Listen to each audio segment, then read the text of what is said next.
Yun, so yun mga parang dito na sa ating booking. So naantay ko na si ma'am, na kaya siya. So sabi niya kasi tagpas lang daw ditong ano, nung lugar na pinin niya. Ma'am Darlene po?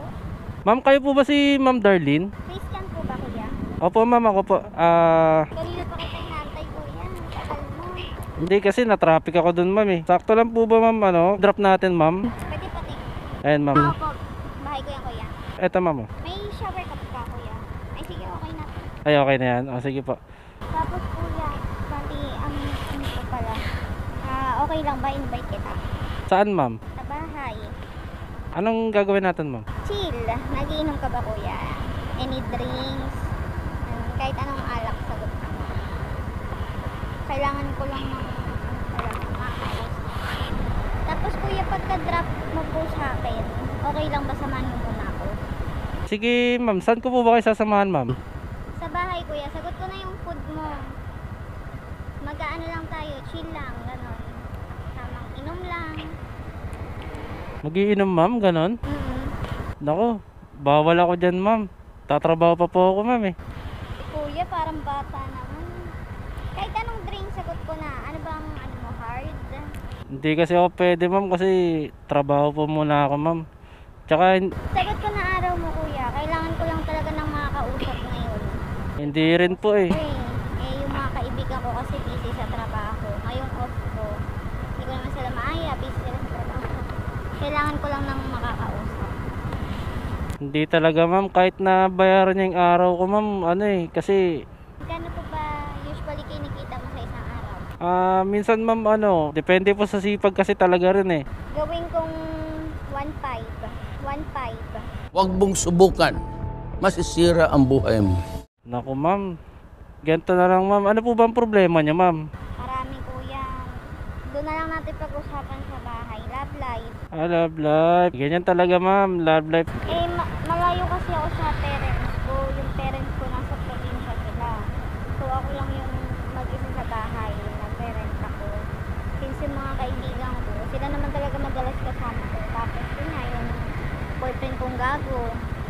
Kaso may problema kami ngayon. Tsaka yung mga kaibigan ko may trabaho. So wala talaga akong makasama.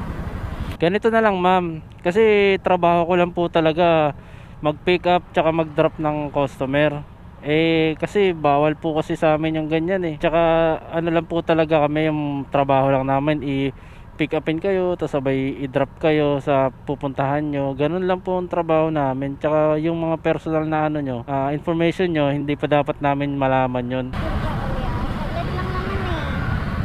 Mga ano lang, dalawang bote or kung hard kahit isang bote lang. Kailangan ko lang talaga ng paglalabasan ng sama ng loob. Ganito na lang ma'am, kasi pasensya na talaga kasi hindi ko talaga matatanggap yung offer nyo. I-cancel nyo na lang po ma'am.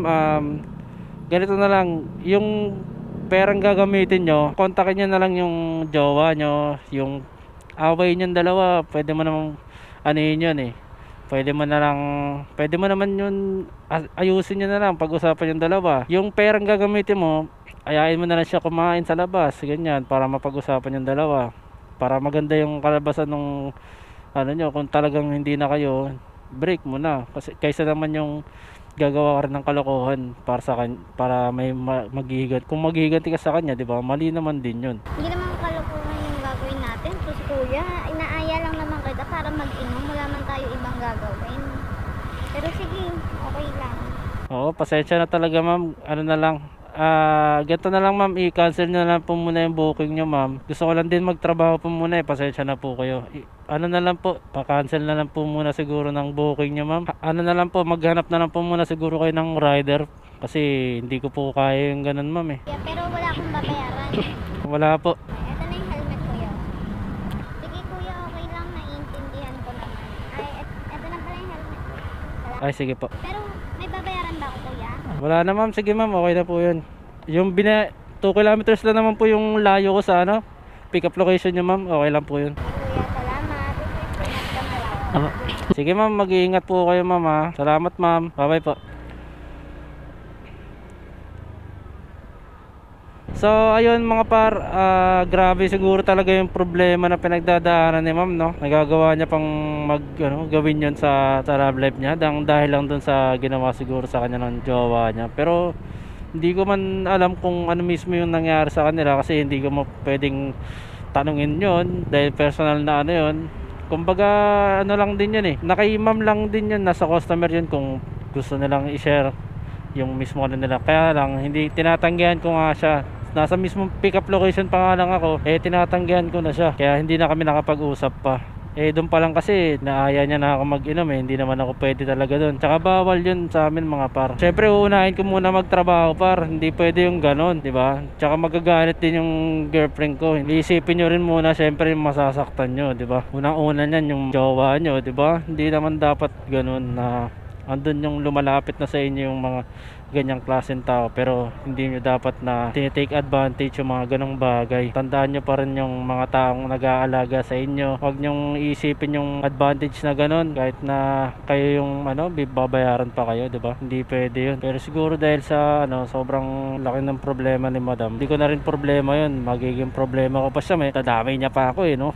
Hindi tayo pwede sa mga ganon par. Good boy to par. Kaya kung ikaw nanonood ka, kung may problema ka, daanin mo na lang sa mabuting paraan, di ba? Huwag yung nagdidesisyon ka ng basta-basta, yung parang maghihiganti ka lang sa problemang ginawa sa'yo. Nasaktan ka lang, gusto mo mapanakit ka rin. Huwag ganon par, ba? Dapat chill lang tayo sa buhay natin. Sana sa kung sino man makukuha niyang rider, tamang desisyon din yung doon pa lang sa mga sinabi ko, matauhan na siya. Hindi niya nagawin yun sa ibang rider pa, kasi mandadamay ka lang kahit nasabihin niyo pang di ba?